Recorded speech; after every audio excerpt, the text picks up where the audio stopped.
Welcome to the Make and Design Podcast. I'm your host, Carina Gardner. On this podcast, we're unraveling the everyday joys and dilemmas of design, making, and business.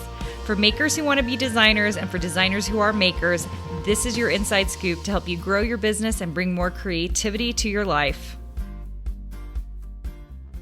Hi designers, today I am working in Procreate, and you guys know I have feelings. I have some strong feelings about Procreate. If you're on the podcast, you're going to hear me talking about the things that I'm working on. If you're on the YouTube channel, you're going to see me actually working in Procreate. So this is not a tutorial on Procreate. Instead, actually what we're going to be talking about is thinking about and using Procreate smartly.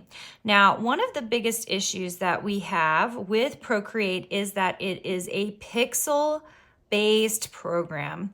This causes me all kinds of headaches, and I'll tell you why. It's great for certain things. There are certain things that we do in our program that really caters specifically to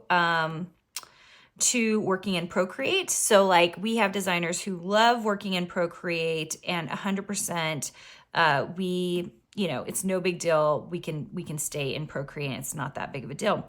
But the problem with it, the biggest problem we have with it, other than it going back and forth on me right here, right now, as I test the brush sizes, is that it is a program that is pixel based, and then therefore when I go to use it for something else, I am stuck at a certain size. Now, today I'm working in a letter size artboard, okay? And the reason I'm working in letter size is you can do a little bit bigger here in Procreate, but it's because it doesn't really do a lot bigger. It does a little bit bigger, but not tons bigger. And so because of that, you can't make these super humongous things. Now, we had a designer who got a commission through Design Suite agency. That is our agency that we do in Design Suite for our Elite and Stars members, so they have access to it. So when we have our designers who are working for that, I'm usually the creative director over those projects, and we worked on a mural that was going to be done in Procreate or Photoshop. It was both, okay? But we had to do things a little differently because we were working with an 80-foot by 8-foot, 9-foot wall.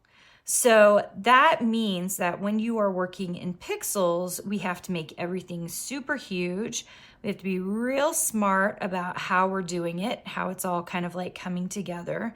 And I'm not going to lie, the production work on that particular piece was a pain. It was pretty painful.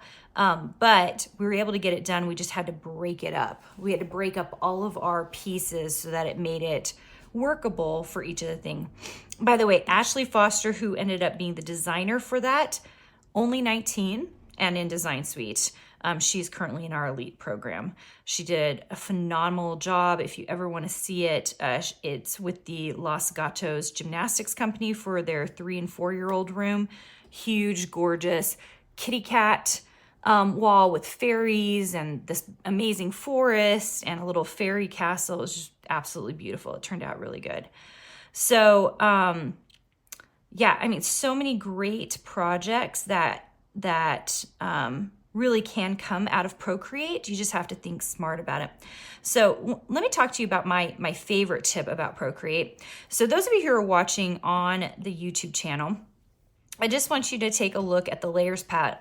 You'll notice that I'm working on a single layer. It's the original layer that it gave me to work on. When I change colors, I am going to add another layer. Why? Because we do not want to be designing all of this stuff on the same layer. My kids love playing here in Procreate, and when they do it, they usually don't layer out things. I think there's two schools of thought here on Procreate. There are the people who kind of put together on a layer similar stuff. So if I'm drawing a cat, maybe I put the entire cat on layer 1. And then if there's like a dog in it, layer 2 might be the dog. And if there's a background, that might be layer 3 that you pull down below the other layers. But I think the school of thought that's better is by color, not by item. So for example, I'm gonna go back to layer 1 because I'm drawing this like gray rose thing. But instead of starting a new layer for this gray, instead what I'm gonna do is I've got another rose over here in this same color. And instead of starting a new layer, I'm still on layer 1, okay? And the reason I'm doing that is to keep my colors together. Now, why is that so important? It is really good when you go to vectorize it. So I like my stuff to find a way into vectorization. Now, if you're someone who has not used Illustrator before and are planning on using it in the future, this is the way I would suggest you really think about using Procreate, because it's totally usable for designers as long as we're thinking about how we can figure out how to vectorize it for later. Now, why is vectorization so darn important? It's important because later, when I go to get this all very easily set up in a repeat, whether I'm using it in wallpaper or I am using it in a fabric design or anything like that, repeats are made easiest in Illustrator. I used to, when I worked for Northcott, we used to do this in Photoshop, and it still can be done in Photoshop. It's just kind of a nightmare. It takes a long time. You have to separate the layers out. You have to give them little boxes of color to make sure that the printers that are screen printing it know exactly what they need to do. So it can be just a little bit painful. You retain the quality in Photoshop if you have like a sketcherly look. And some of you might be like, that's what I'm gonna do. That's why I want that look. I recommend you make sure you know how to do it really well in Illustrator before you get too crazy about working it in Photoshop, because Photoshop is more difficult for creating repeats. The other reason is if I ever want to take this and turn it into a logo, or I want to use it as an SVG design. In particular, SVGs do not work well with pixels. In fact, they don't work at all. So except for print and cuts or sticker sheets. So you're going to want this in a different format in order to do anything with it if you're going to do die cuts. Okay, so I finished with the gray.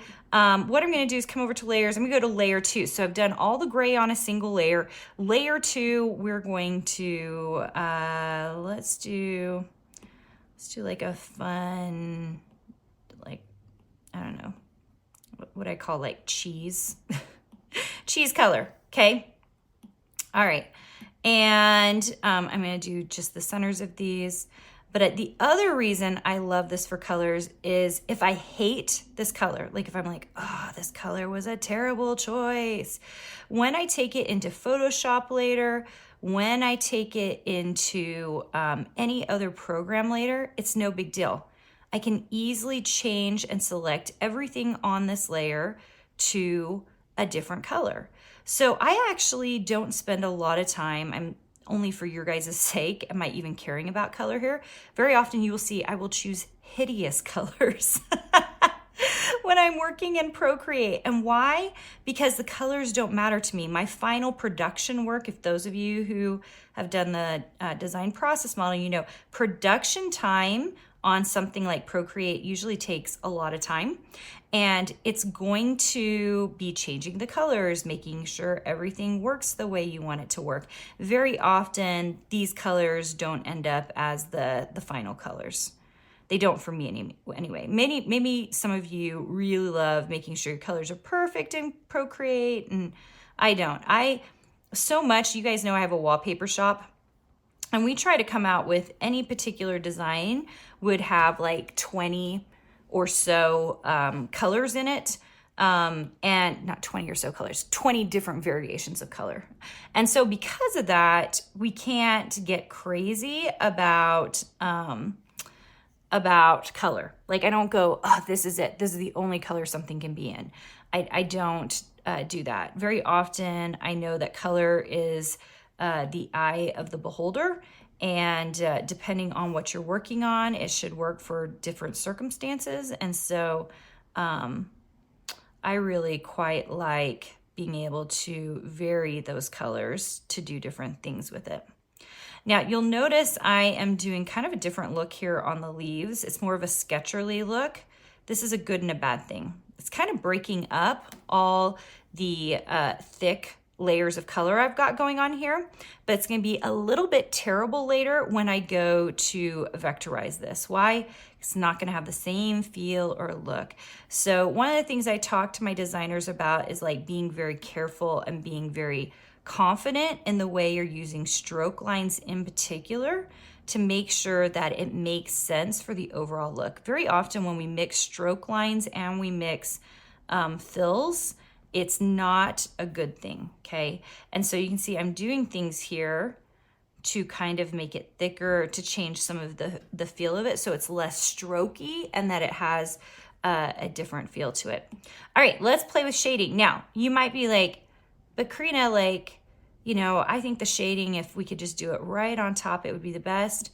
I do it on a totally different layer. I'm doing like this really dark gray here. You can do a lot of different things with it. I will tell you right now, you guys, I'm not some crazy, amazing expert in Procreate. Instead, I am someone who likes to play. And I like to be careful because Procreate offers a lot of brushes that make things very fun in here, but are quite terrible for when I later try to bring it into another program. So that's why I'm always careful with even some of the brushes I'm using. You can see this one, I don't love it. It's just a little too, it's not as precise as I want it to be. Let's make it smaller.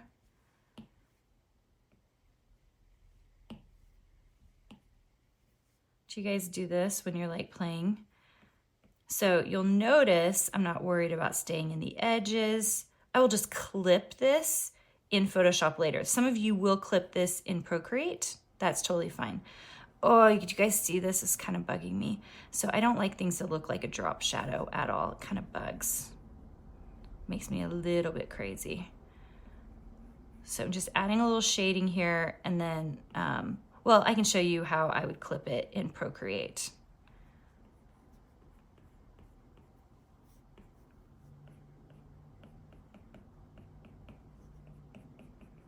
Just be aware, like, so one of the things I hate about this is that when I go to vectorize it in Illustrator, it's not going to look soft and nice. Like, it's probably going to be pretty direct, but for just the sake of like hanging out with you guys here today, so we're like playing with it so you can see what I'm doing, I'm just gonna keep messing with it. Okay, so what you can do is, I make the assumption you can do, if I come down to layer 1 and I want all of that shading to fit into layer 1, if you come in and we just need to do a selection.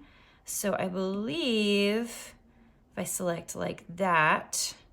Okay, so you can create a clipping mask. So the shaded area, I'm just gonna pull that layer down to be right above layer 1, right here. I'm gonna click on this and you can see here there's a clipping mask option. So just click clipping mask and you can see that it has clipped into that flower that I was working on. Pretty easy.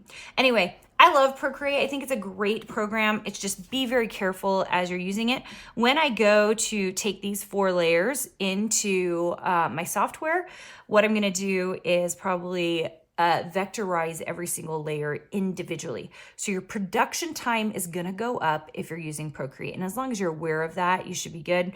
Also being aware that I'm not gonna get all of these soft lines like I'm seeing them here, that they're going to change and I'm gonna have to make some adjustments if I vectorize them. That's the other reason. Now, the other question I get often is like, well, do I have to vectorize things, Carina? And the answer is no.